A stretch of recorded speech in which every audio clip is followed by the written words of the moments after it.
Hey guys, wanna know how to invite your friends to your club in Asphalt 9 Legends? Well, no worries. In this video, I'm going to show you an easy explanation and guide on how to do it. It's super simple, so let's get straight to it.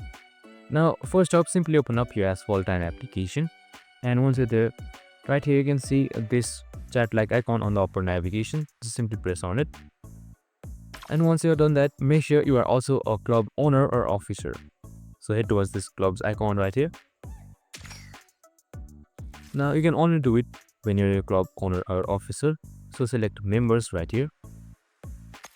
And now you will see a list of your in-game friends. And once you have opened your members tab, right here on the bottom right or upper right, you should see something known as the invite button. Just simply press on it. After that, you will see a list of your in-game friends and search option. Type the username if needed. Type invite that is beside the name. They'll get a notification to join. And if they are not in your friend list, first go to the friends tab and send a request then invite. And that's it. Super simple and easy. I hope this video helped.